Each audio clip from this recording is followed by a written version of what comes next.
वर्णिवेशरमणीय दर्शनं मन्दहासरुचिराननाम्बुजं पूजितं सुरनरोत्तमैर्मुदा धर्मनन्दनमहं विचिन्तये। असतो मा षड्गमय तमसो मा ज्योतिर्गमय मृत्युर्मा अमृतं गमयः। ओम शान्तिः शान्तिः शान्तिः।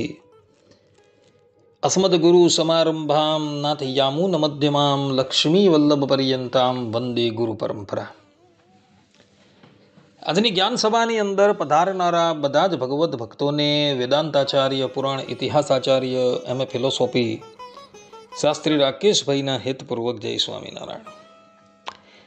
અમારા મંડળના અર્થાત કે નારાયણ મુનિડો સત્સંગ મંડળના એક હરિભક્ત જેનું નામ છે ઘનશ્યામભાઈ રાદડિયા, એઓએ અમને પ્રશ્ન કર્યો કે શાસ્ત્રીજી, શિક્ષાપત્રીના 174માં શ્લોકમાં ભગવાન સ્વામિનારાયણ કહે છે કે મનુષ્યમ ચાંશુકાદીની નારી ક્વાપી રજસ્વલા દિનત્રયમ સ્પૃશન્નૈવ સ્નાત્વા તુર્યે અહની સા સ્પૃશેટ.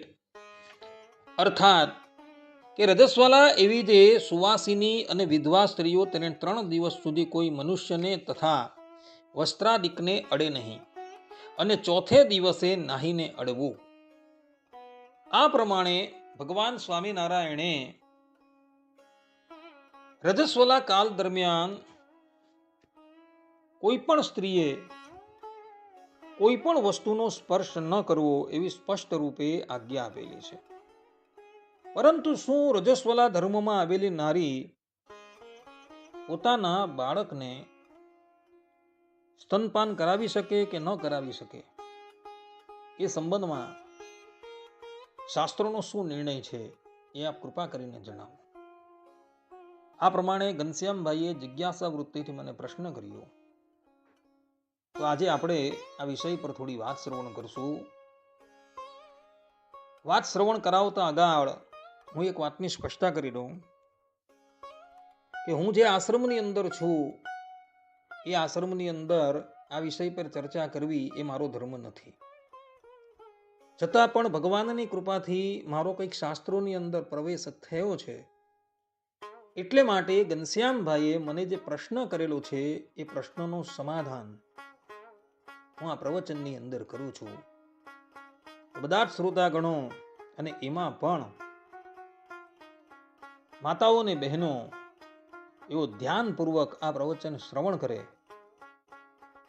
અને એને આત્મસાત કરી દે. તો દીપકભાઈએ જે મને પ્રશ્ન કરેલો હતો એ પ્રશ્નનો ઉત્તર આપણા સનાતન ધર્મના મહાત્માઓએ પોતાના ગ્રંથોની અંદર આપેલો છે. મહર્ષિ પરાશર સ્મૃતિમાં કહે છે કે રજસ્વલાપી યા નારી શિશુમ પાલયતી સદા ન તસ્યા દોષલેશોસ્તિ માતૃધર્મે સ્થિતા યતઃ.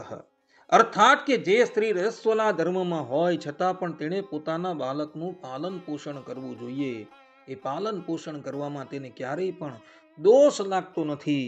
એનું કારણ તે માતૃધર્મમાં સ્થિત છે. આપસ્તંભ ધર્મસૂત્ર 1.5.16 મહર્ષિ આપસ્તંભ કહે છે, ન શૌચા શૌચ વિચાર સ્યાદ બાલ પાલન કર્મણી. અર્થાત કે બાળકના પાલનના કાર્યમાં સૂચિ કે અસૂચિનો ક્યારેય પણ વિચાર કરવો જોઈએ નહીં. આયુર્વેદીય નિઘુંટ ભાવ પ્રકાશમાં કહેવામાં આવેલું છે કે ન સ્તન્યમ દુષ્યતે નારી રજો ધર્મેપી વર્તતે શિશોર જીવન હેતુસ્તુ સ્તન્યમ પરમમ ઔષધમ. અર્થાત કે સ્ત્રી રજસ્વલા ધર્મમાં હોય છતાં પણ તેના સ્તનનું દૂધ ક્યારેય પણ દૂષિત થતું નથી. બાળક માટે સ્તનનું દૂધ અર્થાત કે માતાનું દૂધ તો જીવનનું શ્રેષ્ઠ ઔષધ છે. મનુ મહારાજ મનુસ્મૃતિના 5મા અધ્યાયના 58મા શ્લોકમાં કહે છે, ના અશૌચમ વિદ્યતે તત્ર ન નિયમો ન ચ ક્રિયા યત્ર બાલશ રક્ષણમ પ્રાણ રક્ષા વિશેષતઃ. અર્થાત કે જ્યાં બાળકની રક્ષા અને ખાસ કરીને તેના પ્રાણોની રક્ષા થતી હોય ત્યાં અશૌચ નિયમ કે ક્રિયાનો બંધન લાગુ પડતું નથી. આ પ્રમાણે મનુ મહારાજ પણ અહીં કહી રહ્યા છે કે જ્યાં બાળકની રક્ષા કરવાનો પ્રશ્ન ઉપસ્થિત થતો હોય, એના પ્રાણની રક્ષા કરવાનો પ્રશ્ન ઉપસ્થિત થતો હોય ત્યાં આશૌચ છે, નિયમ છે કે ક્રિયા એ બંધનમાં હેતુ થતી નથી. મહર્ષિ યાજ્ઞવલ્ક્ય ઋષિની સ્મૃતિના પ્રથમ અધ્યાયમાં કહે છે કે માતુર્બાલોપચારાર્થમ ન દોષો રજસી સ્થિતિ ધર્મો હિ બાલ રક્ષા સ્યાદ સર્વધર્માર્ધિક સ્મૃત. અર્થાત કે માતા રજસ્વલા ધર્મમાં હોવા છતાં જો બાળકની સેવા અથવા ઉપચાર કરે તો તેમાં કોઈ દોષ નથી, કારણ કે બાળકની રક્ષા સર્વ ધર્મોથી શ્રેષ્ઠ ધર્મ છે એવું મહર્ષિ યાજ્ઞવલ્ક્ય ઋષિની સ્મૃતિમાં કહી રહ્યા છે. નિર્ણય સિંધુ આશૌચ નિર્ણયમાં માતૃધર્મ પ્રકરણમાં કમલાકાર ભટ્ટ કહે છે, રજસ્વલાયા અપી માતુઃ શિશુ પોષણ કર્મણિ ન નિષેધઃ સ્તન્યદાનમ તો નિત્યમ કાર્યમ. અર્થાત કે રજસ્વલા ધર્મમાં આવેલી માતા માટે પણ બાળકના પોષણના કાર્યમાં કોઈ નિષેધ નથી.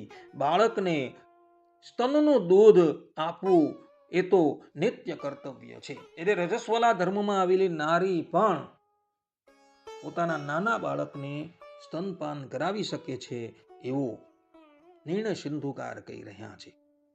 યાજ્ઞવલ્ક્ય ઋષિની સ્મૃતિ પર મીટાક્ષર ટીકા લખનારા વિજ્ઞાનેશ્વર પંડિત યાજ્ઞવલ્ક્ય ઋષિની સ્મૃતિના પ્રથમ અધ્યાયમાં ટીકામાં કહે છે કે બાલસ્ય જીવિત હેતુત્વાત સ્તન્ય ત્યાગે મહાદોષ તસ્મા ન રજસા બાધા. અર્થાત કે બાળકના જીવનનું કારણ સ્તનનું દૂધ હોવાથી તેનો ત્યાગ કરવો એ મહાદોષ છે. તેથી રજો ધર્મ દ્વારા એમાં કોઈ અવરોધ માનવામાં આવતો નથી. માતા અને બહેનો રજસ્વલા ધર્મમાં આવે છતાં પણ પોતાના શિશુને એવું સ્તનપાન કરાવી શકે છે એવું વિજ્ઞાનેશ્વર પંડિત યાજ્ઞવલ્ક્ય ઋષિની સ્મૃતિની ટીકાની અંદર કહી રહ્યા છે. એ ટીકાની અંદર વિજ્ઞાનેશ્વર પંડિત અગાડી કહે છે કે શિશોર જીવન હેતુમ યત સ્તન્યમ તન્નિત્ય કર્મ તત ત્યાગે દોષો મહાન પ્રોક્તો ધર્મશાસ્ત્ર વિશારદૈહિ.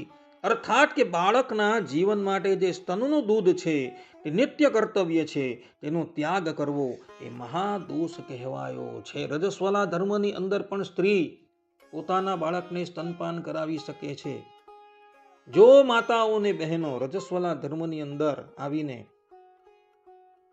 એવું વિચારે કે હું મારા બાળકને સ્તનપાન ન કરાવું તો એને માટે એ મહાદોષ કહેવાયેલો છે એવું વિજ્ઞાનેશ્વર પંડિત કહી રહ્યા છે. આપસ્તમ ધર્મસૂત્ર 1.5.16 આપસ્તમ ઋષિ કહે છે કે ન શૌચ દોષ સ્પર્શે સ્યાદ બાલ સેવા ક્રમે સતી.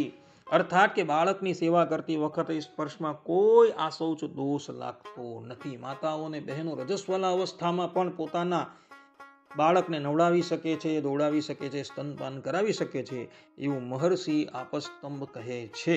મનુસ્મૃતિના 4th અધ્યાયના 208મા શ્લોકની અંદર મનુ મહારાજે કહ્યું છે કે રજસ્વલા ન કુર્વીત દેવ પૂજા જપક્રિયા. અર્થાત કે રજસ્વલા નારીએ દેવ પૂજા ન કરવી તથા જપ ક્રિયા ન કરી. જપ જે છે માળાથી નથી કરવાના, પરંતુ મુખથી કરવાના છે અથવા તો કાઉન્ટિંગ મશીનથી કરવાના છે. પરંતુ બાળકનો સ્પર્શ કરવાની અંદર રજસ્વલા નારીને ક્યારેય પણ દોષ આપવામાં આવતો નથી. દેવની પૂજા કરવામાં તથા માળાથી જપ કરવામાં તથા પુસ્તક ઇત્યાદિકનો સ્પર્શ કરવામાં જ નારીને દોષ છે. તે જ પ્રમાણે નિર્ણય સિંધુ આશૌચ નિર્ણયમાં પણ કમલાકાર ભટ્ટ કહે છે કે દેવાલયે પ્રવેશશ્ચ રજસા વિનિર્વર્તિત.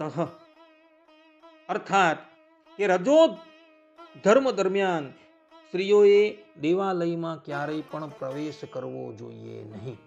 આ પ્રમાણે અહીં કમલાકાર ભટ્ટે સ્પષ્ટ રૂપે આશૌચ નિર્ણયની અંદર એવું કહેલું છે કે જ્યારે માતાઓ અને બહેનો રજસ્વલા ધર્મમાં હોય ત્યારે તેણે મંદિરની અંદર ક્યારેય પણ પ્રવેશ કરવાનો નથી, પરંતુ એ પોતાના બાળકનું લાલન પાલન કરી શકે છે. એમાં કોઈ પણ જાતનો દોષ નથી. પાંચરાત્ર સંહિતા આચાર ખંડની અંદર કહ્યું છે કે અર્ચનમ પરિહત્યાપી બાલ સેવા વિધીયતે સ્તન્યદાનમ નિવાર્યમ ન કદાચિદ અપી માતૃણામ. અર્થાત કે દેવની પૂજા ભલે છોડવી પડે, પરંતુ બાળકની સેવા કરવી જ. માતાઓ માટે સ્તનપાન ક્યારેય પણ નિષેધ નથી. રજસ્વલા અવસ્થાની અંદર પણ માતાઓએ પોતાના શિશુને સ્તનપાન કરાવવું, પરંતુ એનો ત્યાગ નથી કરવો. ભલે એને દેવ પૂજા છોડવી પડે તો દેવ પૂજા છોડી દેવાની, પરંતુ શિશુને સ્તનપાન કરાવવાનું ક્યારેય પણ છોડવાનું નથી. શિવ આગમની અંદર સ્પષ્ટ રૂપે એવું વિધાન છે કે રજસા પૂજા હાનિ સ્યાત નતુ બાલોપચારત, અર્થાત કે રજસ્વલા ધર્મમાં આવેલી નારીએ ઠાકોરજીની પૂજા ક્યારેય પણ ન કરવી, કારણ કે પૂજાની અંદર અવરોધ કરવાનો છે, પણ બાળકની સેવાની અંદર નહીં. અર્થાત કે બાળકની સેવાની અંદર સ્ત્રીઓએ ક્યારેય પણ અવરોધ કરવાનો નથી. એનું લાલન પાલન કરવાનું છે, એને સ્તનપાન કરાવવાનું છે. એમાં કોઈ પણ જાતનો દોષ શાસ્ત્રોકારોએ બતાવેલો નથી. દરેક માતાઓ અને બહેનો જે છે એ આ વાત આત્મસાત કરી રાખે, અને જ્યારે રજસ્વલા અવસ્થામાં આવે ત્યારે પણ એ પોતાના નાના બાળકને નવડાવી શકે છે, દોડાવી શકે છે. આ ઉપરાંત એને સ્તનપાન કરાવી શકે છે, કારણ કે ઋષિ મુનિઓએ આ સંબંધમાં એને કોઈ પણ જાતનો અવરોધ આપેલો નથી. આટલું કહીને હું મારા પ્રવચનને અહીં વિરામ આપું છું. સર્વે સંતુ નિરામયઃ, સર્વે સુખીનો ભવંતુ, સર્વે ભદ્રાણિ પશ્યન્તુ, મા કશ્ચિદ દુઃખ ભાગ ભવેત. અસ્તુ. જય સ્વામિનારાયણ.